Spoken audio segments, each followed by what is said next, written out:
November 13th, 2022 marked the end of innocence on a crisp fall evening in Moscow, Idaho, within the warmly lit walls of an off-campus rental house for university students.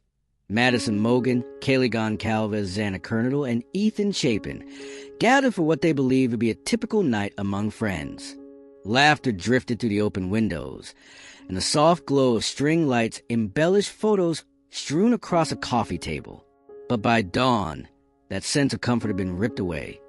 Each of the four lay motionless, their bodies stained and their futures stolen. What began as a joyful reunion transformed into a scene of unimaginable brutality, shattering the quiet college town's collective breath. A frantic 911 call pierced the stillness 7 hours later. The surviving roommate's voice trembled, recounting details she could hardly bear. Doors locked from the inside, windows intact, no sign of forced entry or robbery. Responding officers found no note of struggle beyond the victims themselves. Phones remained undisturbed on bedside tables. Jewelry, wallets, and laptops sat untouched. Only a single chilling clue suggested the presence of an outsider. A faint trail of boot prints in the dew-laden grass. Within minutes, sirens converged on the property, and a pall of shock spread through campus corridors, dormitories, and lecture halls alike. Word of the massacre traveled faster than any emergency alert.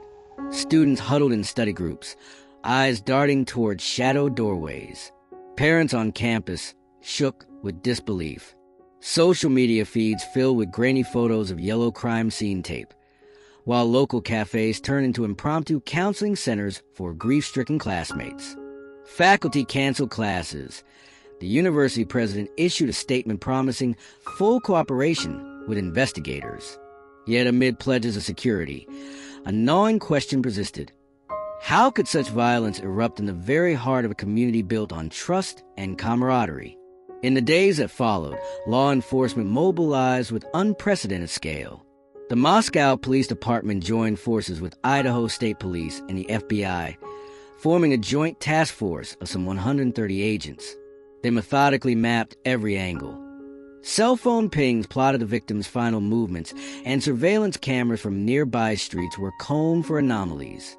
Forensic teams dusted for fingerprints and collected fibers under pinpoint lights. Volunteers canvassed neighborhoods for witness statements, piecing together a timeline that stretched from dusk until those desperate pre-dawn hours.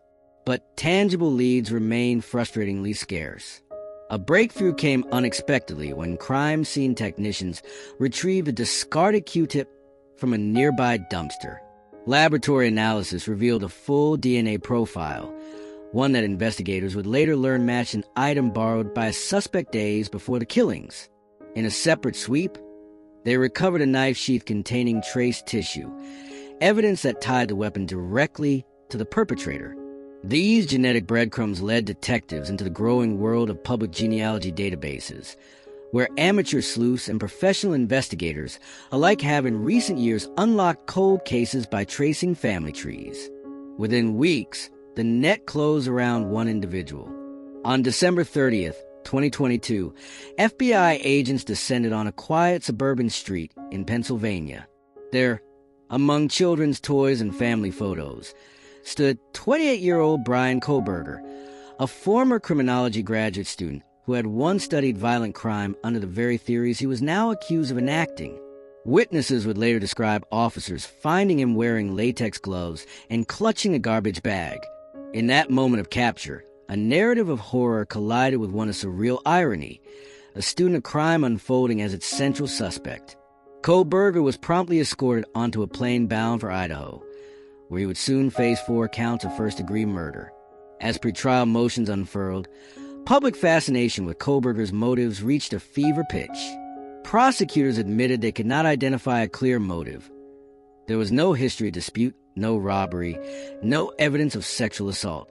Messages exchanged on social media appeared innocuous. Part-time job connections bore no obvious malice. Speculation ranged from academic morbid curiosity to an obsession born of envy or rage. Families of the victims splintered in their grief. Some found solace in the certainty of life sentences, while others decried the plea negotiations that would ultimately spare Kohberger from the death penalty. On July 2nd, 2025, the chilling saga concluded its courtroom chapter as Kohberger entered guilty pleas on all charges. For consecutive life terms plus an additional decade for burglary awaited him, ensuring he would never walk free. Yet as judges formalized the agreement and cameras retreated, Moscow's campus still felt haunted. Dorm windows reflected empty streets. Lecture halls echoed with the memory of lost laughter. Friends exchanged nervous glances at late-night study sessions, and anniversaries of that fateful date were met with candles and silent vigils. The official sentencing hearing is set for July 23rd, 2025. Another grim milestone in a story defined by shattered trust. But as legal pages fill with testimony and forensic exhibits, the deeper question remains: how could a neighbor, an aspiring expert in crime, become the architect of such terror? In the cold Idaho air, where once the scent of pine and parchment from library stacks prevailed, now lingers a subtler reminder: evil can wear any face, even that of someone next door. The scars on this community run deep, and the echoes of that night will ripple through time, unanswered and unresolved. All allegations and charges are based on public records. Allegedly applies until final sentencing or verdict.